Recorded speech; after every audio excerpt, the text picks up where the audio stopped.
Hello, NOTCasters. Well, actually, you're not the NOTCasters. I'm the NOTCaster. I'm the guy that does the thing, and a small number of you are the people that watch me do the thing from time to time.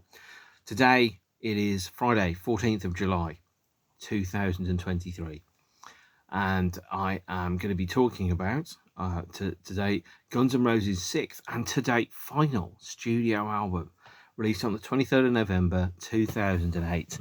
That album is the, at least before release, mythical, mysterious, and legendary Chinese Democracy, which now is just regarded by most people as that Guns N' Roses album that's really cheap in the charity shops for lots of reasons. Last time I talked about Guns, I took us up to 2005, and which was at the point where, in all honesty, Chinese Democracy was probably finished and nobody really knew it. And there was a long and convoluted bunch of legal shenanigans to get it towards its release.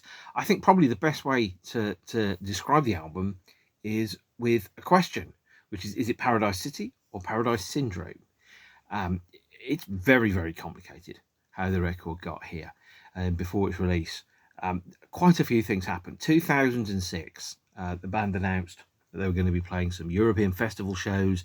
They were going to be playing some headline shows, some American touring to promote an album that hadn't come out. Presumably, I reckon because everybody got fed up of the album not coming out and Guns wanted to make some money, so they decided to do some touring because that's how it works. I saw them once in 2006. I saw them in the 7th of June 2006 at the Hammersmith Apollo, or more correctly the Hammersmith Odeon as it should always be known. Bumblefoot joined the band. Brain was still on drums. Frank hadn't joined on drums. So it was very, very lucky when I saw them in 2002, although I think actually having a band turn up on time is not regarded as lucky. It's regarded as basic entry-level professionalism. When they played the Hammersmith Odeon, they came on at 10:45. They finished at 1:15. I had to make arrangements with my friend that I went to see the show with, that I could crash on his couch because it was a Sunday night or a Wednesday night or something, and that I was going to be able to basically stay at his at the last minute.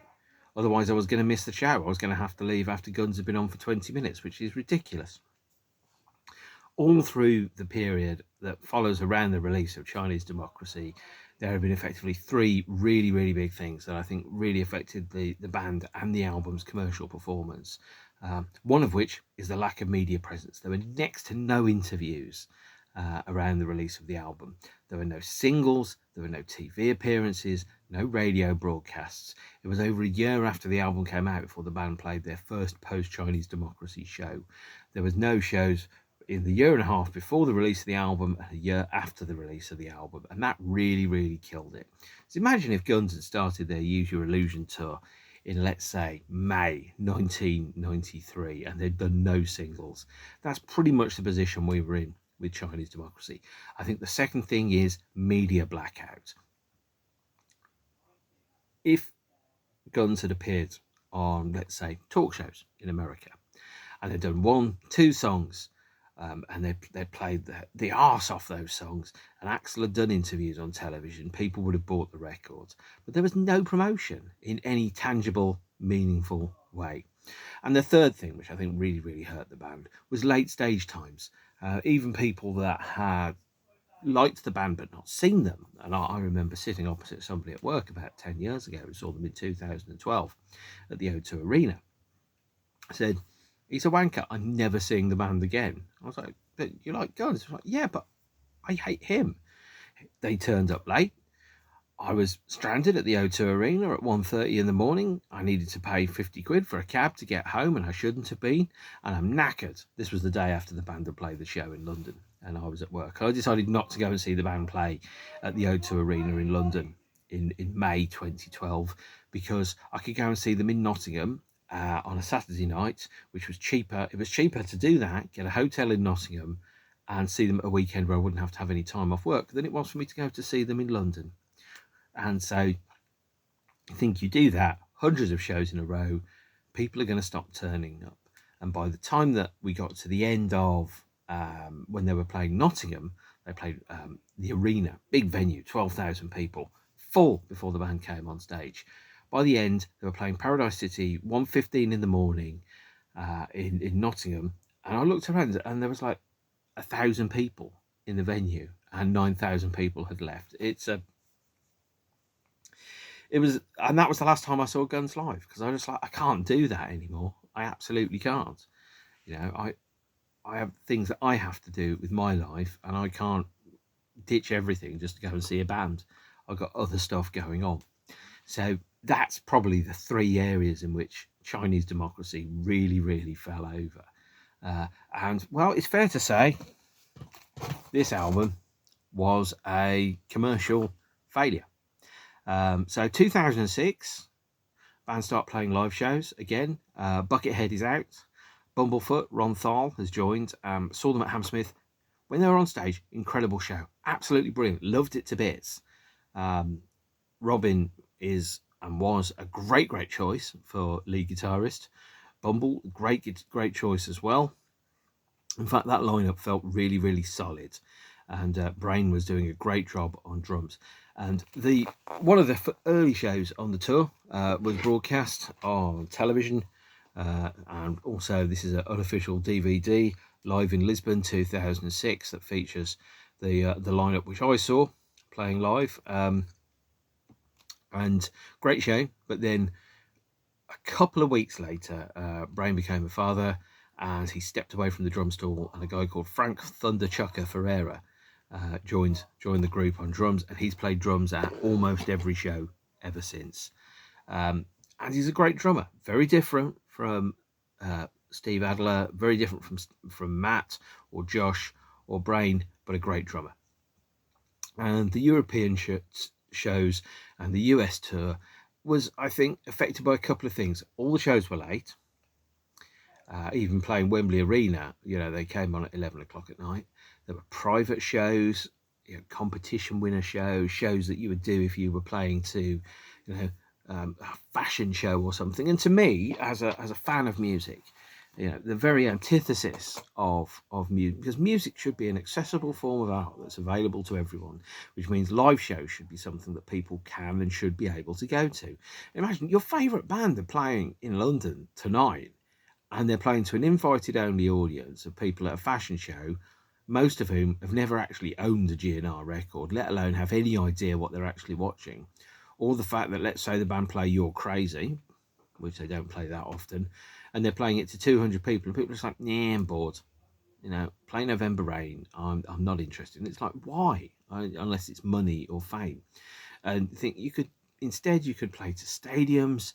If you turned up on time, you could play to arenas. If you didn't turn up on time, but you're playing a fashion show to 400 bored wanker millionaire people and supermodels. And it's like, why are you doing this? Unless the money is phenomenal. I mean, the money probably is phenomenal. What is the reason for it? Come now the time the tour got round to America in December 2006, US shows were cancelled so the band could finish recording on the album. I mean, why? It's not as if you've had you've had to rush recording over the past 15 years. And the first time that Chinese Democracy was announced was 2007, due to come out March 2007, just before the band did an Australia, New Zealand, and Far East Asia and Japanese China tour. But they didn't, because the album didn't come out.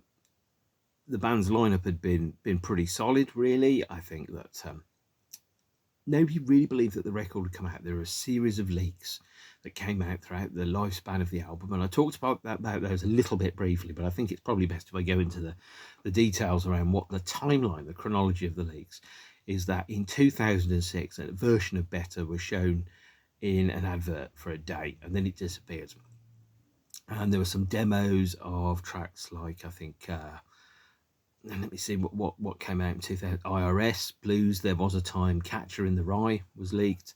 In October 2006, Better leaked. In February 2007, Better and Madagascar, new versions of those leaked. And then in May 2007, we got alternate mixes of the Chinese Democracy title track, the Blues, IRS, and There Was a Time.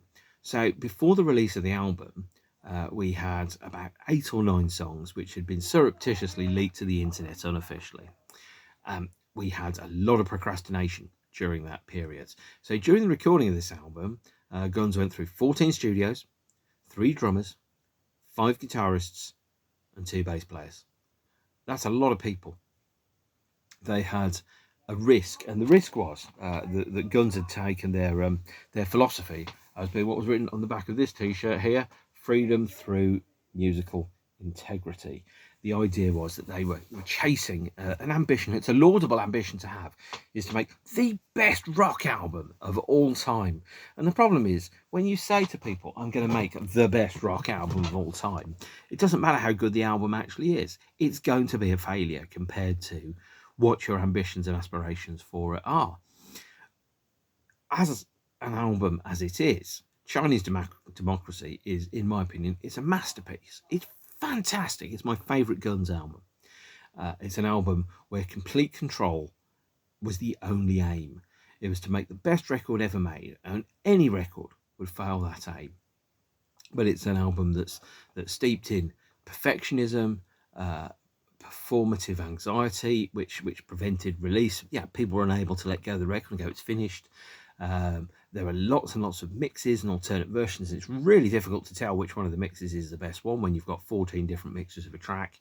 And there was also that element of trusting your vision. If you struggle with trusting your vision, it's really difficult to know when something's finished. When do you know is the last brushstroke on the painting? And you take a step back and suddenly you go, yeah, it's done. You know, in the year 2000, when the album was provisionally or possibly mooted as being called 2000 Intentions, there were already 35 songs recorded. Almost all of the vocals for the album were recorded in 1 week in 1999. All the drums were re-recorded by Brain. Some of those drums were then re-recorded by Frank. Tommy re-recorded the bass on the album 5 or 6 times from finished takes. The album went through a lot of iterations. And there was certainly enough material for 2 or 3 LPs, including this as a double. At one point, the band were paying £75,000 per month in salaries and studio costs, and sometimes and rented gear and things like that. And there were months on end when Axl just wouldn't do anything; he wouldn't record. You know, and it's only really when I suppose the money started to look like it was going to run out that maybe things started to change.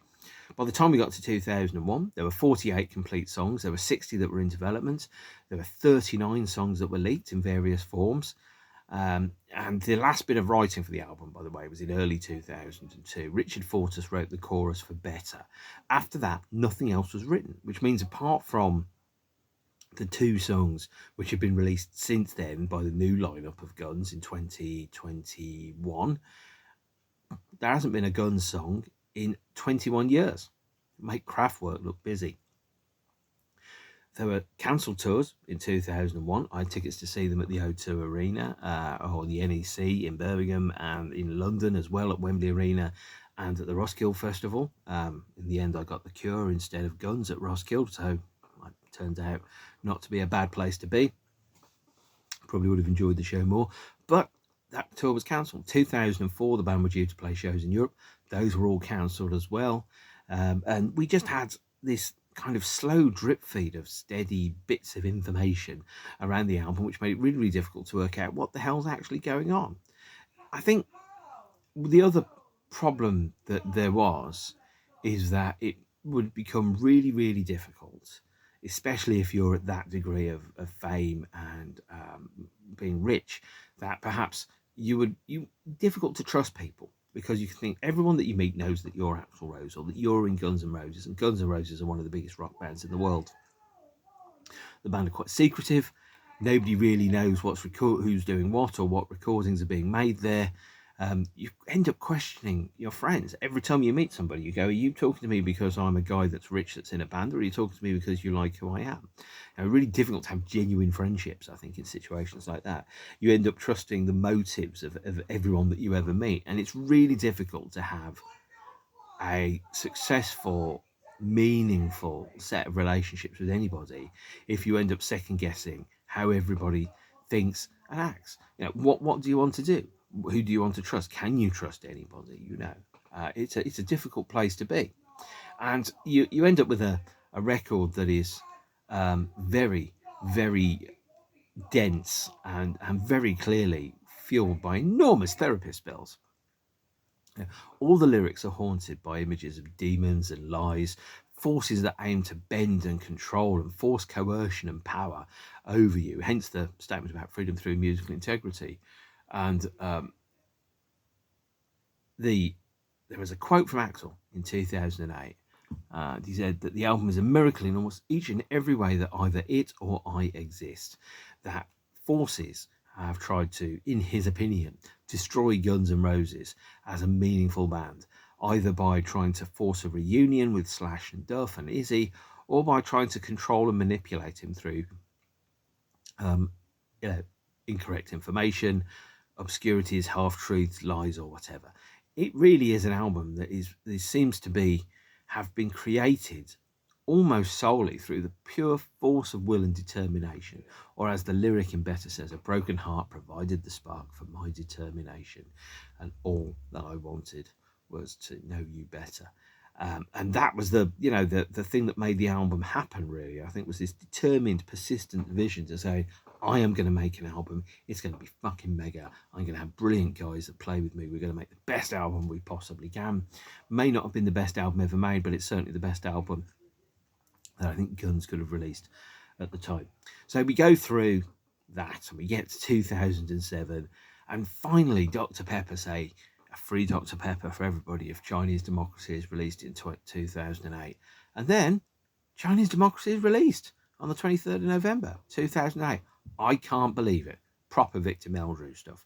But unlike a number of Guns things, is that there were little hints that other things were going to be happening on the way. And the first couple of hints that anything was going to be happening was with the presence of two songs. The first one is there was a track called If the World, and that was used in the end credits for a Ridley Scott film called Body of Lies. It wasn't on the soundtrack album for Body of Lies. The only way to hear it was to go to the cinema and to hear the track, but it was there. It was a new Guns song, and inevitably it was going to be on the DVD release. So that was a pretty surprising state of affairs. And the second one was released in August 2008 of a track on, I think, a Rock Band video game. And that track was Shackler's Revenge. Now, this is Shackler's Revenge is the B-side of a single. There was one single released from Chinese Democracy. This was released on the day the album was released, and you got the 7-inch free when you bought a copy of the vinyl from HMV in the UK. So this was not a commercially released Guns single, if that makes sense. You couldn't buy it as a separate individual item.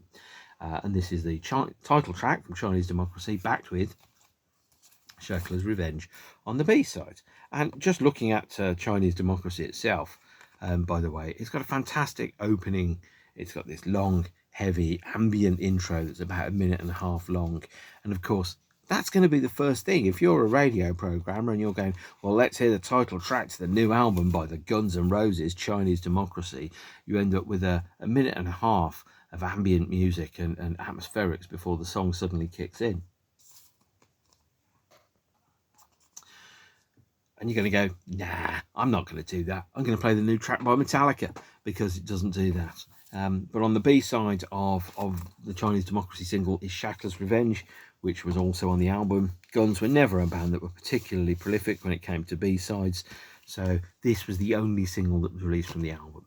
Unlike Use Your Illusion, that has, and let me quickly guess now, You Could Be Mine, Don't Cry, Live and Let Die, Knocking on Heaven's Door, November Rain, Estranged, The Garden, and Civil War released as singles, which was, I think, 7-8 tracks. Chinese Democracy had one single, and it wasn't even released commercially. So not much chance of having hits there, really, is there? Especially if that's what you do with it. This album was sold in a bizarre, well, not bizarre, but innovative deal. There was a deal that was made with Best Buy, and it was sold. 1.3 million copies of the album were sold to Best Buy in America for $14 million, which is roughly the recording cost of the album. So the recording cost of the album were roughly recouped by the 1.3 million copies sold to Best Buy. Later on, a couple of years later, copies of Chinese Democracy were very, very affordably priced. in Chinese Democracy in Best Buy. You could pick up the double vinyl version here for £1.99 from Best Buy, or $1.99 because Best Buy didn't exist in the UK. Vinyl copies of this are now about £100. I think it really needs to be repressed. So if anybody at Team Brazil is watching this, firstly, what the hell are you doing watching this? Secondly, repress Live Era, repress Chinese Democracy. Okay, get them out again on vinyl. You've really fudged this one. The only people getting rich of it are the scalpers and the second-hand salesmen. And there were 500,000 copies of this album sold in the US by January 2009, which means there were 800,000 copies on the shelf in January 2009, or give or take about £8 million worth of stock. Clearly, Best Buy were hoping that it was going to sell the kind of numbers that Use Your Illusion had sold, and they were going to get an advance on that. That's not the world that happened in 2008. It just wasn't. And as I said before, 9 or 10 of the songs had already been circulating on various leaks through websites for years beforehand. So many people had already consumed Chinese Democracy in bits and pieces through live shows, through leaks, and had decided that maybe that wasn't the album for them. If nobody had heard anything from Chinese Democracy, it suddenly appeared. I think people would have bought more copies of it because they would have gone, well, I don't know what it sounds like. It's worth $10. But there you are. And there was a number of other things that happened commercially around about this time that really saw the band, I think, totally drop the ball. So as I said before, no TV, no live shows, no interviews, no promo, absolutely nothing. Zip, nada, fuck all, just the album. There wasn't even, like a shot of the band together. Yeah, I mean, if you look at the vinyl version of it, there's no photographs of any of the members on there. There is on the CD, and there were meant to be 3 different booklets for this, by the way, but that didn't happen either. On the CD, of course, you do get photographs of the band members. There's Axel, there's Bucket, there's good old Tommy, there's that looks like Richard, there's Chris Mother Goose Pittman, and so on. But what you didn't get was a sense that Guns was a band.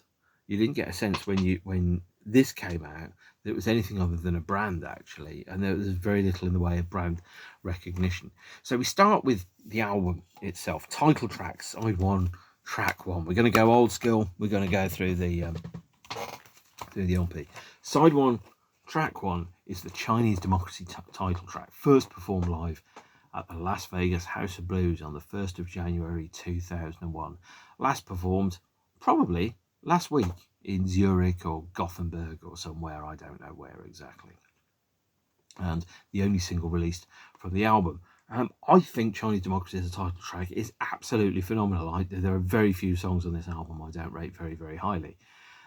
It's this weird kind of amalgamation of industrial metal, classic rock, and weird off-the-wall, unusual kind of, not even rock, but kind of like alternative music. So, for example, Buckethead and Brain played together in a band, I think it was called Praxis. There was also a band called Bucket Full of Brains that worked together. Tommy had his experiences in the Replacements. Robin had come from Nine Inch Nails. Richard Forces had come from Psychedelic Furs, and later on touring with Heart. Bumblefoot was well known as a prolific alternative musician that had a pretty low profile.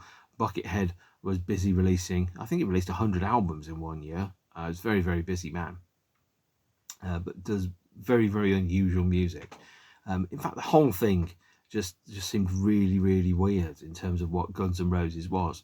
So if you'd have thought, well, what's the natural next step for Guns after Use Your Illusion? You probably wouldn't have gone for a 74-minute alt metal, indie, alternative, experimental, industrial album. You'd have gone, well, they're probably going to go like a cross between Elton John and Jane's Addiction, which is pretty much where they landed, actually. But it's a pretty strange kind of position to be in, is to go, what's happened to Guns? The swing of the glam rock era that we had in the late 80s and the stadium level that we had in the 90s had disappeared and been replaced by a third alternate version. So I'm unambiguous about it. Chinese Democracy is the album of the year. The problem is the year is 2001, when the album was almost definitely 95% complete. By 2008, it sounded like somebody had been listening to too many Limp Bizkit records in the other room and tried to do a record that was like that, but half Queen at the same time. It just wasn't the right time to release that album. The band and the album's time had been and gone. Now, we did have the title track itself, Chinese Democracy, which I think symbolised a lot of the parts of the songs and the album's identity. So I'm going to hold up the 7-inch here for Chinese Democracy because I can. Primarily, Chinese Democracy for me is, as a song, I think encapsulates the spirit and the sentiment of the whole album, which is about the concept of an impossible goal that cannot be achieved, building into it absolute failure, but still striving to achieve that impossible goal. It's quite a powerful concept, setting yourself up to fail, but going for it anyway. Apparently, it was inspired by Axel watching a film called Kundun on television, and the last scene where a character on a bridge knows that his supporters that have taken him to that point where he's going to get handed over to safety, he knows that his supporters will be killed as revenge for his infraction. And the idea then, and the one that ties into the album, is the concept that those actions is knowing that you will be betrayed by your supporters and you'll be sacrificed by your supporters, is probably one that Axel kind of sympathised with a little bit, because he'd had, apart from Dizzy, an entire change of everybody in the band, and as he said on stage at least, shit after shit after shit to deal with to get here, and all he wanted to do was to play his songs. It quotes Motorhead's Iron Fist, by the way, so of course it must be a good song, because any song that takes Iron Fist into account is very good. But it's got a powerful set of lyrics and a really interesting structure. The difference between the version of it that was finished in 2001 and the version of it that was finished in 2008 is infinitesimally small. There's one extra guitar solo that comes before the last chorus. That's the only thing that differs. So somebody listened to that song for 5 years and they thought, the only thing I can do is put an extra guitar solo into it. Good work, Bumble, I say. A very good idea.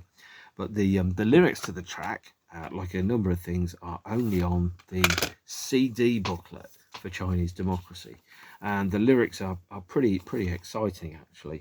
I'm just going to pick about something I'll go out of here. The idea, I think, is probably around that, for the lyric, is around the idea that democracy in China is something that as a goal would be nice to achieve, probably not going to happen. And it's around trying to achieve that impossible goal. And then there's that lyric about, it don't really matter, you're going to find out for yourself. A kind of a taunting to some people, all the naysayers that were saying, Axel, you're never going to do this, just get back with the old guys. Kind of going, no, you're going to find out for yourself whether I stand or whether I fall on that. Track 2 on the album, by the way. So Chinese Democracy is the title track. Absolutely love it. The band play it live. It was the only track from the album that the band played at their Glastonbury headline performance last month, and no doubt people will want to own Chinese Democracy as a result. And where have this band for 30 years? Where have they been? Well, they've been touring. Track 2 of the album, and here it is on the B-side of the 7-inch single, is Shackler's Revenge. I love Shackler's Revenge. I think it's probably in the wrong place on the album, but that's not quite the point. So it started off as an instrumental demo by a band called Praxis, and it's kind of this weird industrial disco anthem which has a strong vocal melody, but the instrumental versions of it that leaked show that it very clearly is taking a huge kind of stealing liberally from disco, which if someone says, yeah, they're going to do a track that's disco, like, no, Shackler's Revenge is not that at all, but at the same point, there's nothing else that it could be. It's got a powerful, strong lyrics. So some of the lyrics in here are, no one is stopping you from what you want to do. And the one about, I've got a wicked demon, this hunger never fades. I've got an empty feeling I won't be home today. And, no one is stopping you from doing what you want to do, and no one is stopping you now. There's a lyric about, and that runs out also through Better and some of the other tracks, about this idea of, I have achieved, plateaued at Maslow's hierarchy of needs. I've got the position that I need to be in to be able to achieve and realise the dreams and ambitions and self-realisation that I've been able to do. Now, it sounds like there's been a lot of therapy that's gone on. When you look at the lyrics to this and you kind of go, someone's clearly been spending a lot of time examining their own motives, their own drivers, their past experiences, to try and understand what is it that's made me who I am today and how have I been to be. And then there's that idea around compromise being a dirty word. The idea that if you compromise, that means that somebody must have won and you must have lost. So the idea for Shackler's Revenge in particular is the idea of complete self-realization, self-determination, going, I will do what I want to do, not what you want to do. I want to do. And if what I want to do is to crash this car into the fucking wall, I will, because that is my choice.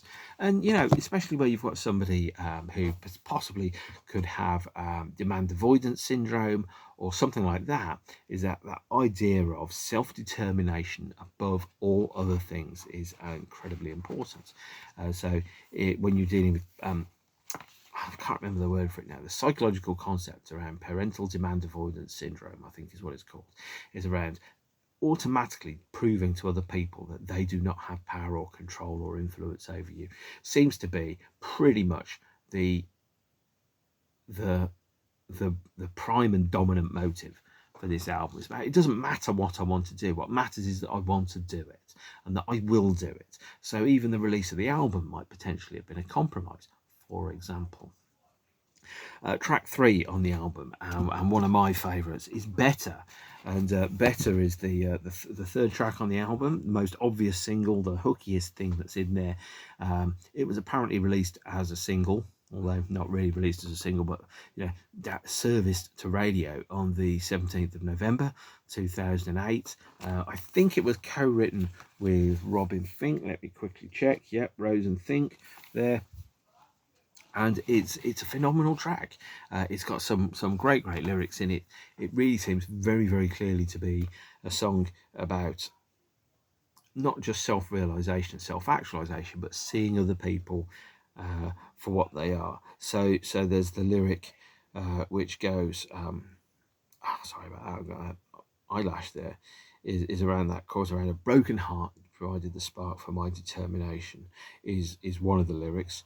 But then also there's that one about now I know you better, you know I know better, and now I know you better. The idea of going, I know who you are, and you know, you've got the better of me. It's a really good, strong lyric, but it's also very self-obsessed, not isolated, but self-obsessed, kind of going, this is about me, my fight, my battle, my burning desire to be just myself and not to have any outside forces try and bend, control, manipulate, or determine who I am. So the idea about I know you better means I know what you're trying to do. You're trying to control me, you're trying to manipulate me, you're trying to bend me to your will through controlling and misleading me through omissions or extra information that you might want to be passing on to me. So there's that powerful lyric that sits inside there, and I think it's a phenomenal song. It's one of the best Guns songs, full stop. And it's one of the songs that they still play live to this day. I absolutely love it.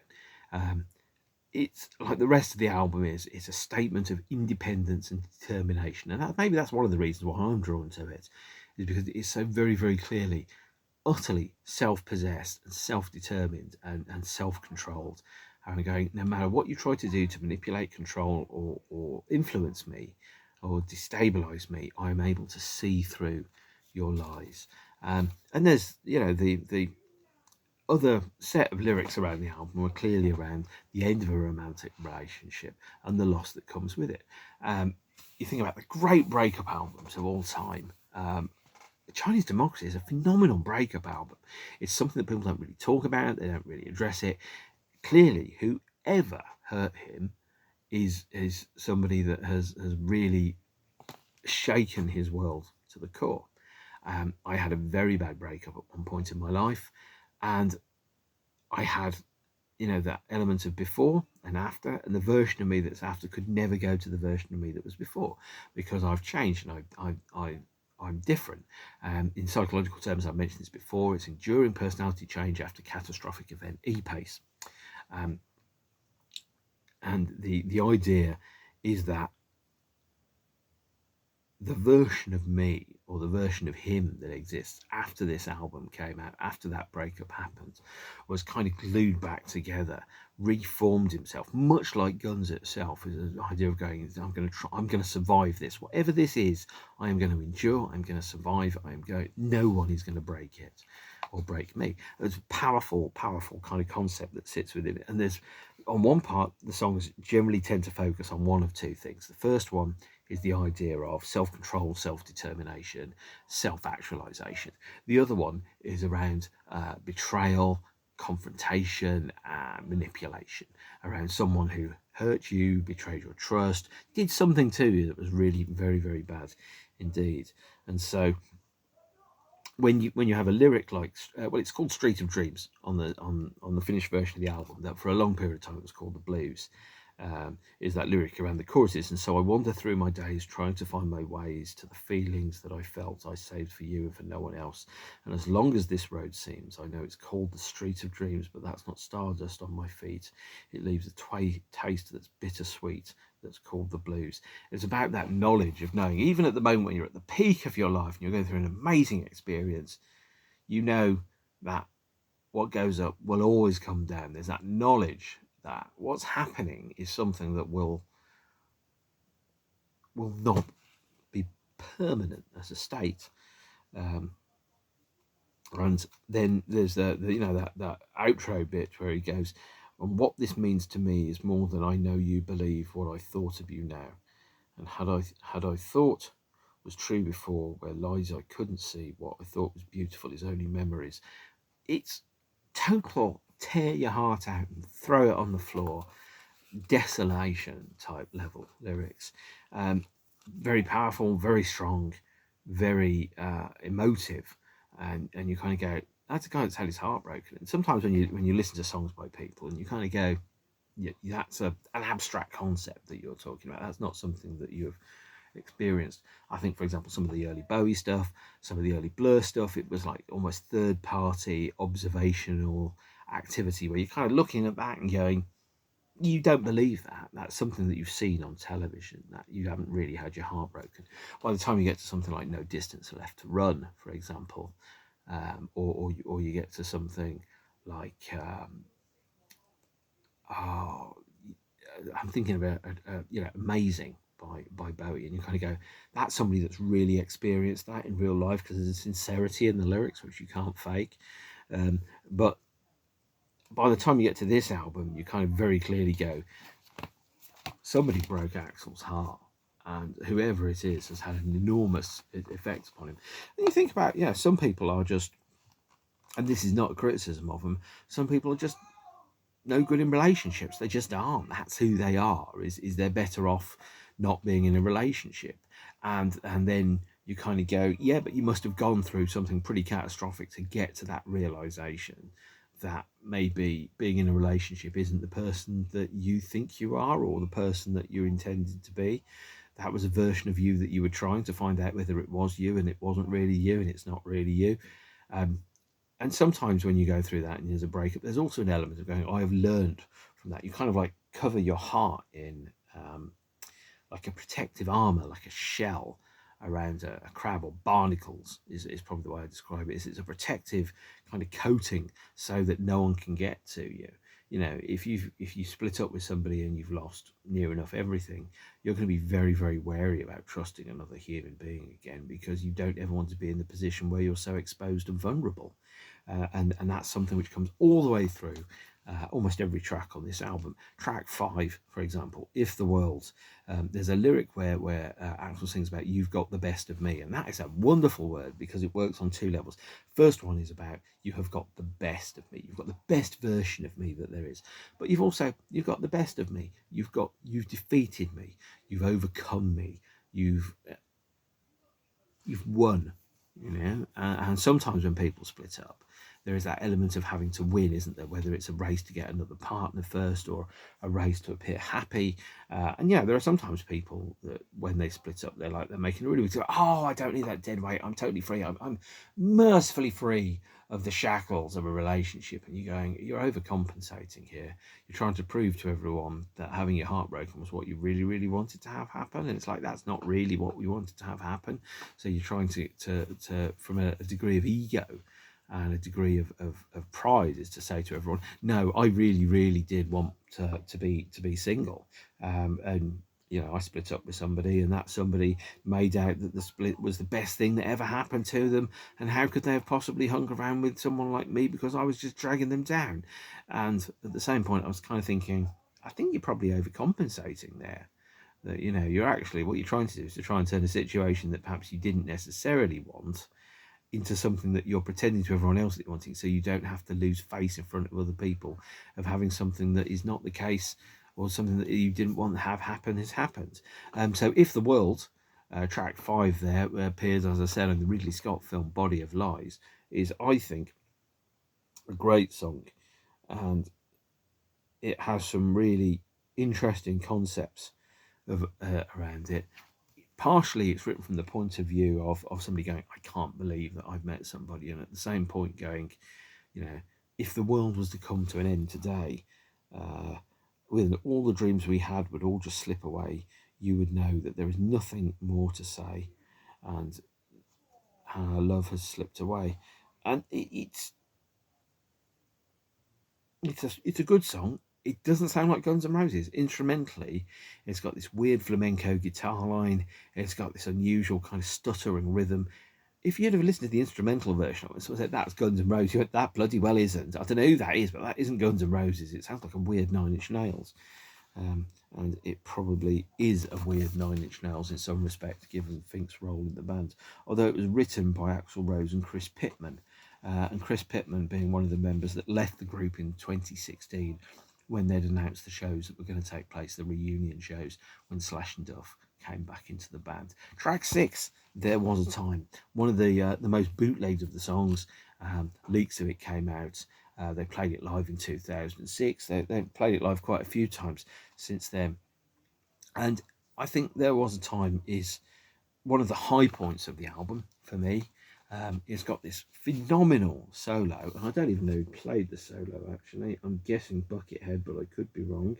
It was written by Axl and Dizzy Reed and Paul Tobias, who was the second guitarist in the band in 2001, who also co-wrote Shadow of Your Love and Back Off Bitch. So There Was a Time is the song that's got the biggest, in terms of the writing credits, the biggest lineage next to and back to the Use Your Illusion period of the band, by the way.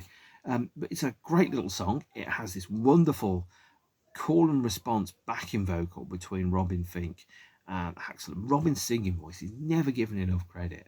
He does some phenomenal backing vocals on the band live, especially on Night Train. Really underrated, actually, as a vocalist. But there's this chorus line around where at one point there's like a chorus melody that goes, and I'm going to have to read it out from the book here because there's a lot of lines. And there was a time that I would do anything for you, and I don't want to know it all. I don't want to know it all, and I don't want to know it now what I would do.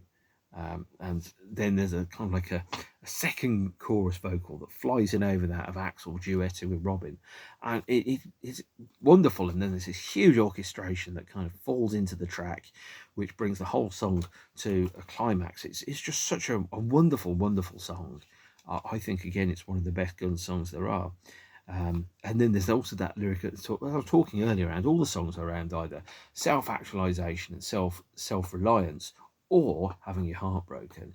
There's a lyric like, if I could go back in time to the place in my soul there all alone and calling you, and I don't want to know it now, because knowing you, it wouldn't change a damn thing. You know, that's a heavy lyric, man. That's somebody that's really lost something important. So we go over to, and I think LP2 now, if we're going for the double album version, I think it has, I'm guessing here, Catcher in the Rye. I think track 7. It's got this really interesting kind of approach to it. Catcher in the Rye. The first one is, this is a song that, Catcher in the Rye is a song that had Brian May's guitar solos all over it. And I don't know whether they're the versions that are used on the album, but they'd recorded lots and lots of takes of Brian soloing, and then they created a Franken mix of his solos from little bits that he'd kind of thrown away from the rest of the song to create another one.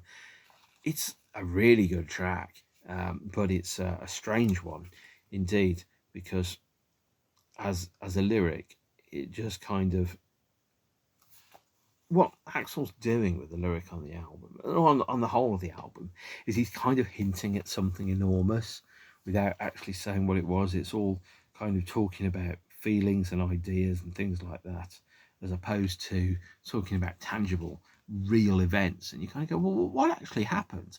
And what you can piece together by listening to the album is, she broke your heart, but that takes a bit of getting to, really.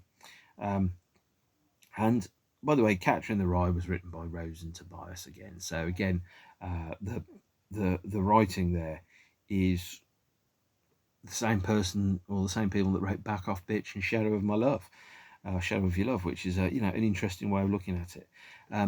There's also this idea around, and I think from Catcher in the Rye, is that the drums are very programmed. It's very rigid. It's very almost on loops, and there's kind of like this sense of, obviously it takes its title from the book by J.D. Salinger, the idea of a catcher in the rye scooping up and saving children before they lost their innocence and were exposed to the horrors of adulthood, but also the idea of being institutionalized, the idea of going, well, how much of this is actually me?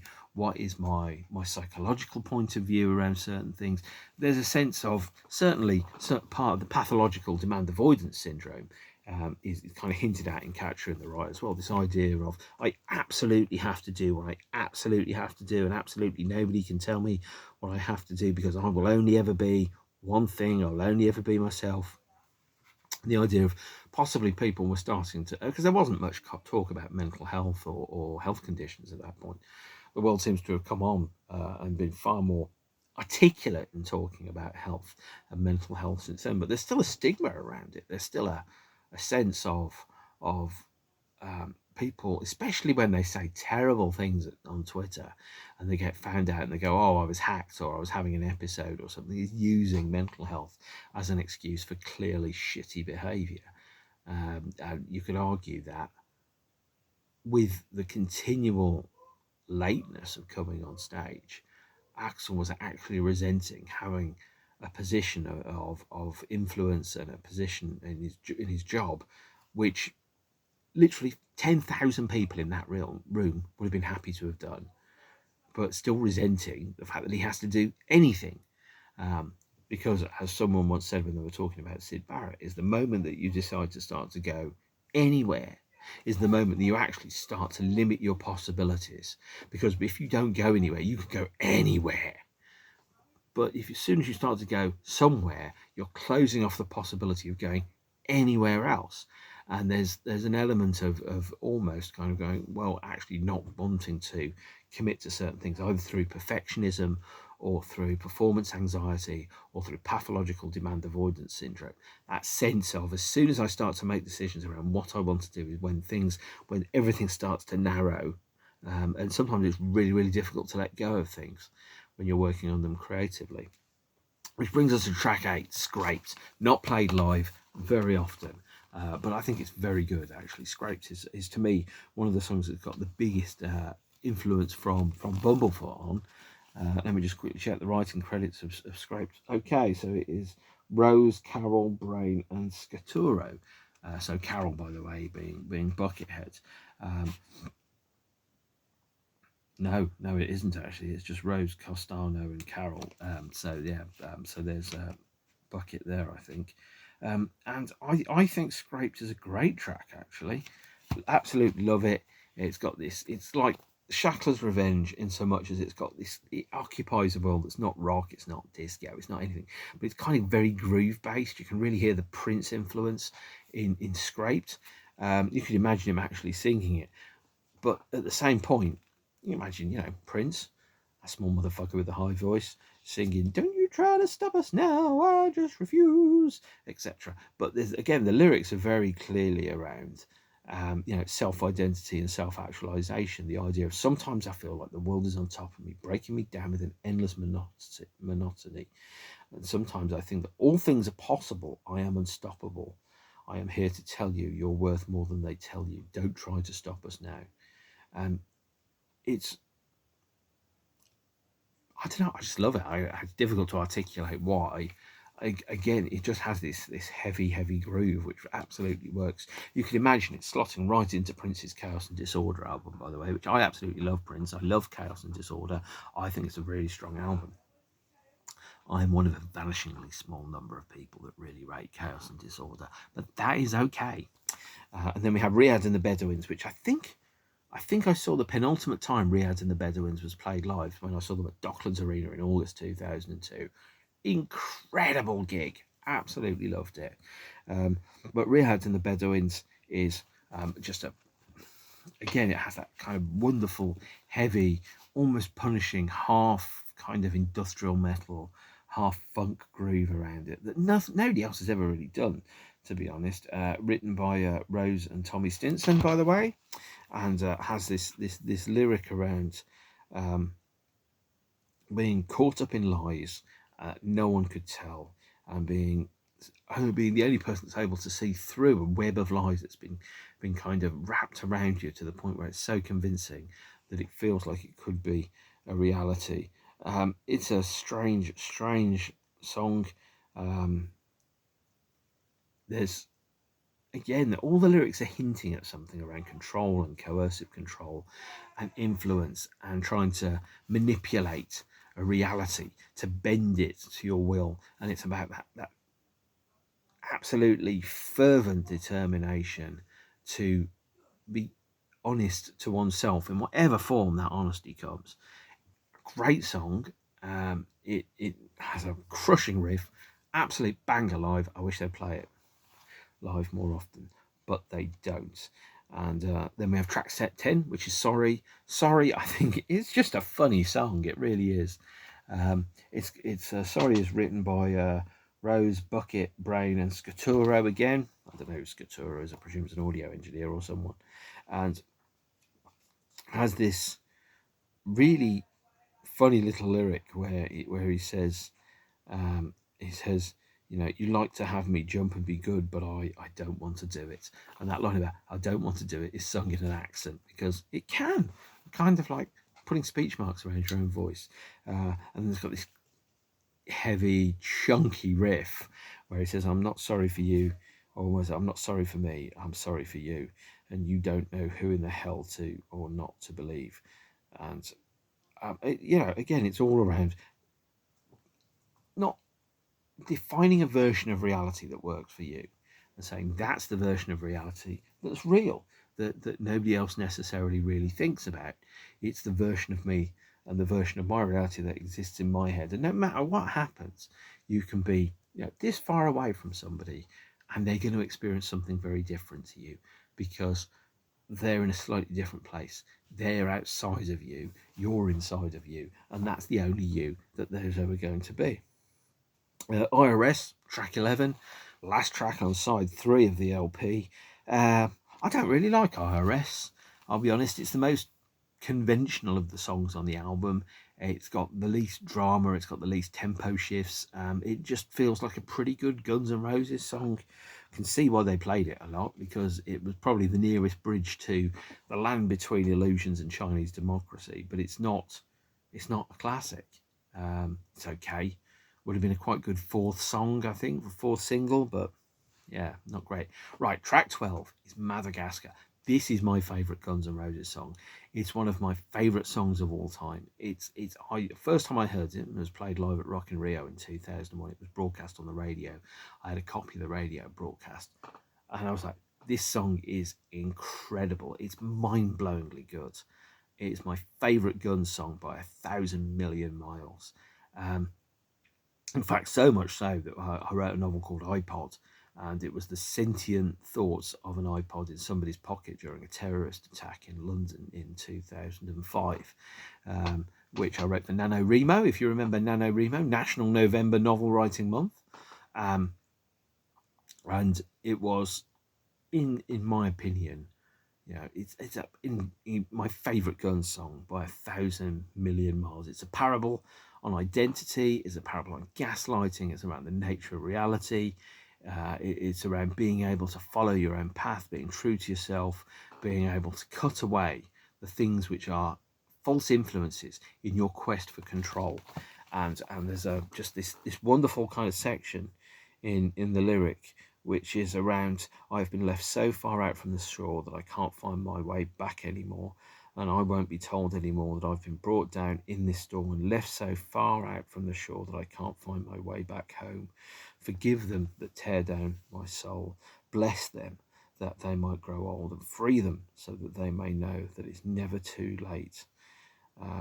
It's just this kind of hymn to forgiveness, and at the same point also a kind of like a shining light of truth that runs through the album. It's pretty much, in my opinion, the spine of the record, that the one most essential song from the album, and it has this glorious coiled solo, and I don't know how to describe it, that it's got this very rigid drum pattern and this very kind of undulating ascending set of strings that then builds in together around it a number of quotes from a number of things. So there's Martin Luther King's I Have a Dream speech.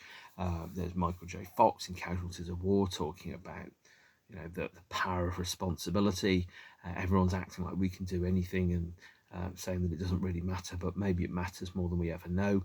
And then a couple of lines from Cool Hand Luke, which is a Paul Newman film about a guy that lives on a chain gang who's been falsely imprisoned and is experiencing the kind of the crushing monotony, or the soul crushing attempt of rigidity inside a prison to try and drive out all of his individuality. And it's all those kind of textures are built together around a string, a dramatic string section that suddenly makes it feel like this is the core of the album, where the core arguments of the records around staying true to oneself, around recognizing reality for what it is, for being true and honest about your own opinions, ideas, influences, determinants, the things that make you who you are all kind of laid clear. And it's just a phenomenal song. It's my favorite Guns song by 100,000 miles, and it kind of ends in this section where he goes, and I've been brought down in the storm, and we have the strength to choose, that we are freed from all the chains, but we can't find our way back home anymore, so we are together. And it's like, wow, that's like, it's a really powerful lyric that really has a great meaning to me. Sadly, it's let down by the second worst track on the album, This I Love, which is the next song, which is a Soul Rose composition, I believe, that is,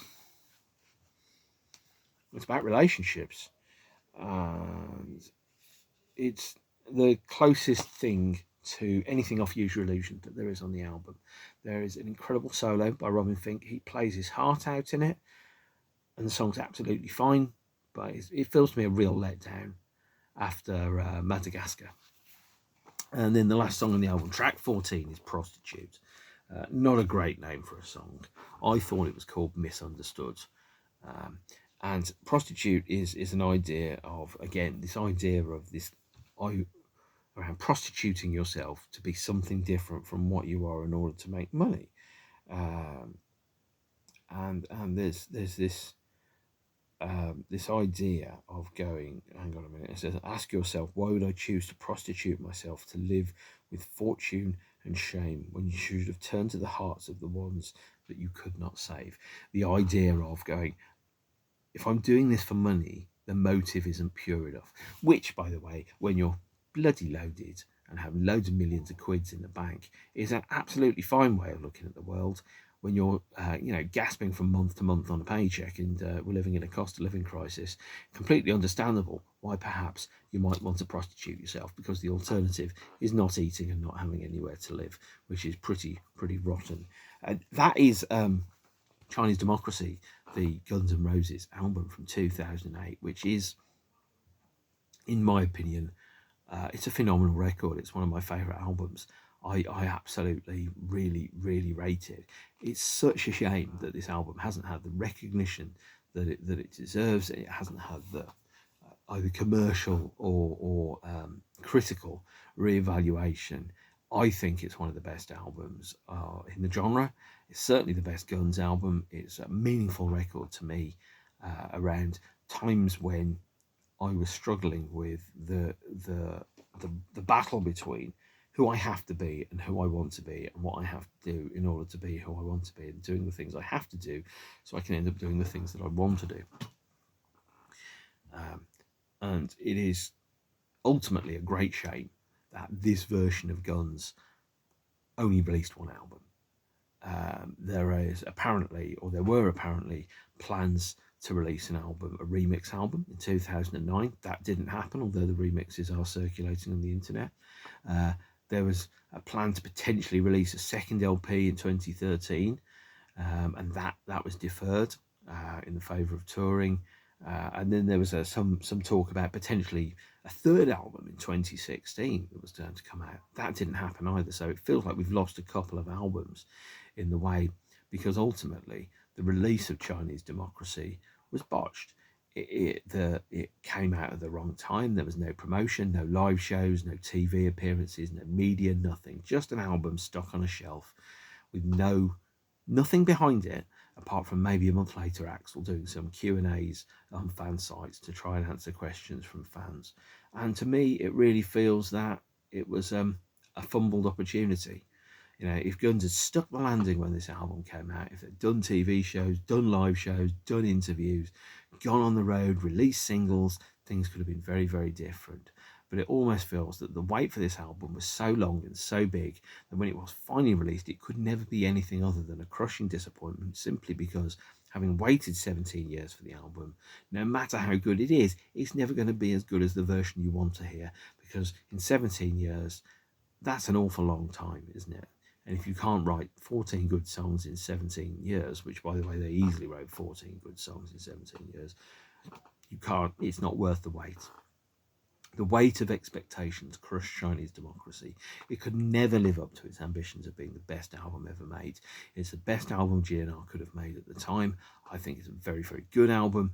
In retrospect, it will age very, very well, but it cannot be anything other than a disappointment, simply because people expected it to outperform absolutely everybody and everything. It only sold 500,000 copies only in the US, and it was only because then in 2011, you know, it was $1.99 for the double LP at Best Buys in America, and I think the CD was like $3 or something. That Best Buy clearly realised we're never going to sell enough copies to justify it. And then the album, by virtue of being discounted on the pricing structure, people thought it was a failure and literally giving it away. Maybe I should have bought a box of £2 LPs and sold them, and then I would have made, maybe if I bought 100 of them for $200, I could sell them for £100 each, and then I'd have 10 grand. But that's not how I think. I just thought, I really like this record, and I'm going to buy it, and I'm going to listen to it, which is how anyone should look at their record collection. You should look at what you've got, and instead of going, oh, it's going to be worth loads of money, go, this record means something to me, and this record means a lot to me. It's a very determined individual tale of one man and his quest for control and self-realization in a world that was constantly seeking to change him and who he was and make him somebody he wasn't in order to benefit other people. It is as it says on the t-shirt, freedom through musical integrity. It is a triumph of artistic integrity. It may not necessarily be that great an album to you, but it means something to me. That is where I'm going to wrap up today. Thank you. If you've made it all the way through to the end, you deserve a chocky biscuit and an ice lolly. Thank you for listening to me monologue about a Guns N' Roses album for 64 minutes, which is almost as long as the LP itself. So in the meantime, take care of yourselves and each other. The next Guns episode, I am going to be talking about touring, and 3 whole new songs, which were later released. But in the meantime, as the great and late Jerry Springer said, take care of yourselves and each other. Stay beautiful. I'll see you later. Buy. Oh, actually, it wasn't that funny. I've got a better idea. I'm going to, instead of that, I'm going to open up this. And I'm going to do that instead. There you are. Oh, isn't that exciting? No, it isn't. It really, really isn't. There you are. Adios, said Chairman Mao.